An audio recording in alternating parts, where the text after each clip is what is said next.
mu mawulire ge tulinawo agakagwawo breaking news gano nga gava mu kibuga Juba eky'eggwanga erya South Sudan. General Yoweri Kaguta Museveni ebibye si birungi, wuliriza.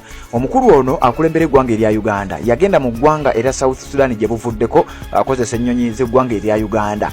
Ekyali kyamutwala mu ggwanga erya South Sudan waliyo embeera y'obutakkaanya, waliyo embeera ey'olutalo oba obutabanguko obugenda maaso wakati w'abasajja ababiri abakulembera eggwanga eryo okuli Salva Kiir Mayardit ono nga ye president ne munne amanyiddwa nga Dr. Riek Machar ono nayogerwako nga gwe baasibidde ewaka oba mu makage kye tuyita house arrest. Kakati oluvannyuma lw'embeera eyo ey'obunkenke abakungu okuva mu mukago gwa Bulaayi gwa Africa ogumanyiddwa nga African Union baasindika badelegates ab'enjawulo bagende mu ggwanga erya South Sudan babere nga boogerezeganya okulaba nga bazza emirembe mu ggwanga eryo bagatte oba batabaganye Dr. Riek Machar n'omusajja akulembera eggwanga eryo amanyiddwa nga Salva Kiir Mayardit gwe walabye mu katambi ke twakuwadde jjo nga takyasobola na kutambula bulungi wabula agamba tata Ntebe. Ababiri bano baatuula mu mwaka gwa 2018 ne baba nga baakola endagaano ey'okuzza emirembe mu ggwanga eryo era ng'endagaano eno yali yakugabana buyinza mu ggwanga erimanyiddwa erya South Sudan. Kakati ulize ekituuseewo mu kiro ekikeseza olunaku olwaleero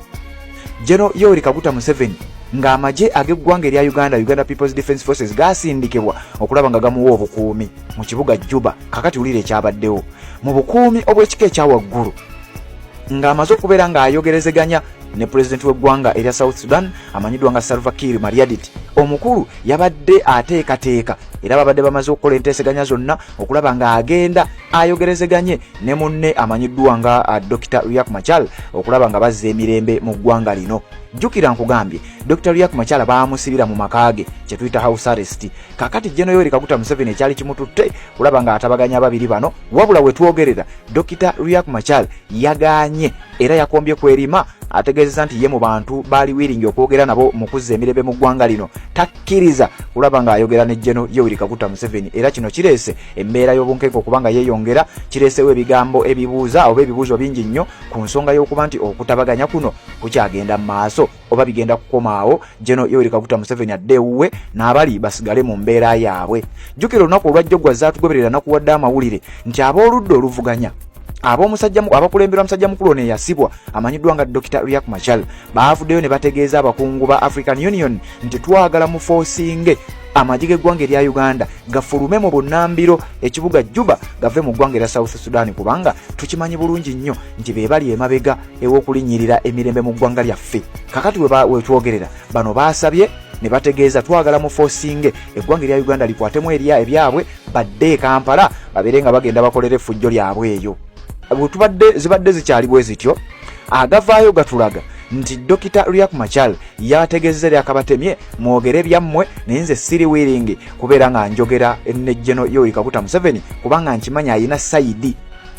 Kati we twogerera General Yoweri Kaguta Museveni emu ku nsonga ezaamutwala mu kibuga Juba eky'eggwanga erya South Sudan yandibanga ensonga eyo yagudde butaka. Kakati mu ababadde baŋŋamba nti ebiri e Sudan tebiriiyo nti ate oyo propaganda simanyi oyo pokopoko njagala owulirizeewo nnyo wano kubanga njagala kuwa source okusinziira ku mikutu gy'amawulire egy'enjawulo egiva mu ggwanga erya South Sudan wabula ngenda kuwa ekiwandiiko ekifulumidde ku mukutu ogumanyiddwa nga Nile Post nga batugamba nti Museveni Juba visit is still silent on Machar who refuses to talk.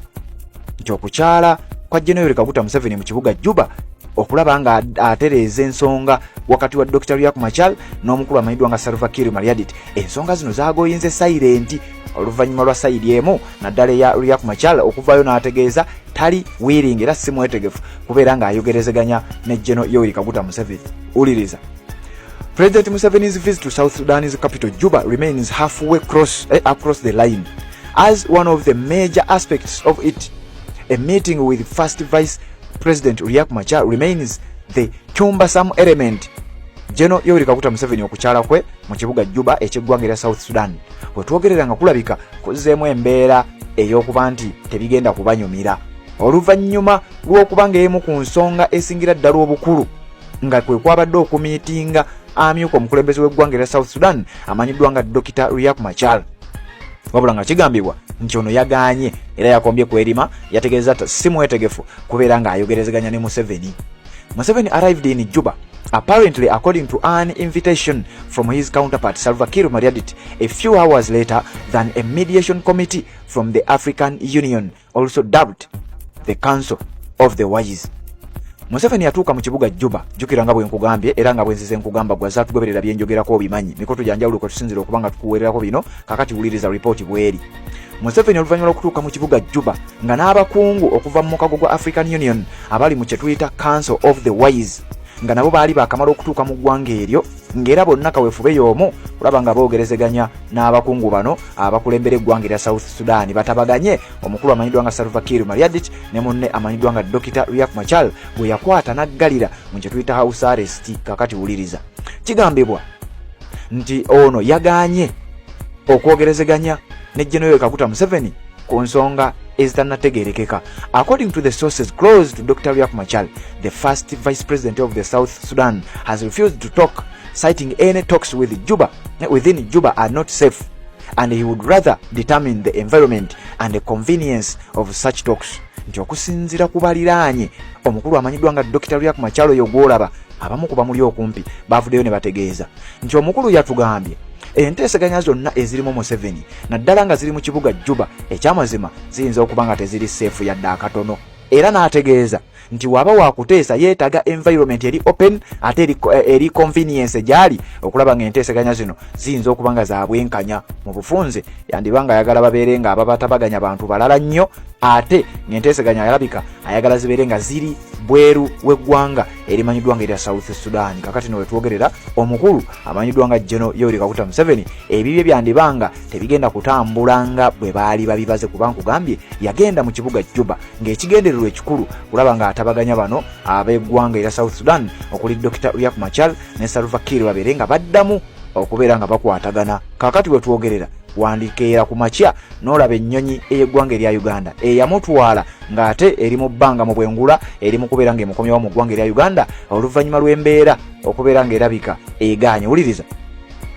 Following talks last night, Ramadan Gok, the South Sudan foreign minister, hinted that they addressed Museveni on several pressing political developments.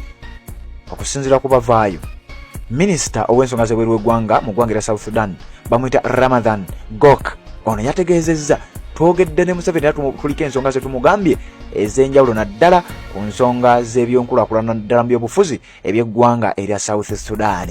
Gok's Uganda counterpart ono gwe bakola omulimu gwe gumu nga naye ye minisita era nga naye avunaanyizibwa ku nsonga zezimu John Mulimba chose the safer angle, citing that the two parties talked about deepening bilateral relations and other matters of security concern. Naye yategeezezza nti baayogedde ku nsonga nnyingi nnyo nga mwe muli n'ezo ezikwata ku nsonga z'ebyokwerinda n'okulaba nga amawanga gano abiri gagenda mu maaso n'enkolagana yaabwe ey'okulaba nga basuubuligana n'ebintu ebirala byonna ebyefaananyiriza bwe bityo. Kakati we twogerera amawulire agava mu ggwanga erya South Sudan, omukulu amanyiddwa nga Dr. Riek Machar kigambibwa nti yeeremye era yategeezezza si mwetegefu kubeera ng'ayogerezeganya ne General Yoweri Kaguta Museveni era nga kyandibanga enteeseganya zirabika zigenda kuba nga zigwa butaka mu kutu gwa Redstone TV bali kubanga okyagoberera najja sinzira okubanga gy'otulabira oba tonaba kubanga osubscribinga kikole tubeere nga tutambula obufumbo olina omwami naye ng'akutawaanya olina omukyala ng'akutawaanya bajja ne bakwagalako ne bagenda gwe alina ebizibu mu byenfuna nga sente zikuyita mu ngalo wooteeka sente zifa bufi b'owola tebazza gwe aloota ng'ogwa mu nnyanja gwe alumizibwa omutwe nga guganja okuwona naawe aloota ng'ebintu bikozesa ensonga z'obufumbo nina ekifo ku mugga awali amayinja wennyambululirako ebisiraani ekigwa ekifiiriza omudibo obutaganja obutaweebwa nzijanjaba abantu ab'enzikiriza zonna nsiŋŋaanibwa njeru ku lw'ejjinja gwanjagala kuba ku nnamba yange eyo naawe ali ewala ennyo yita ku WhatsApp.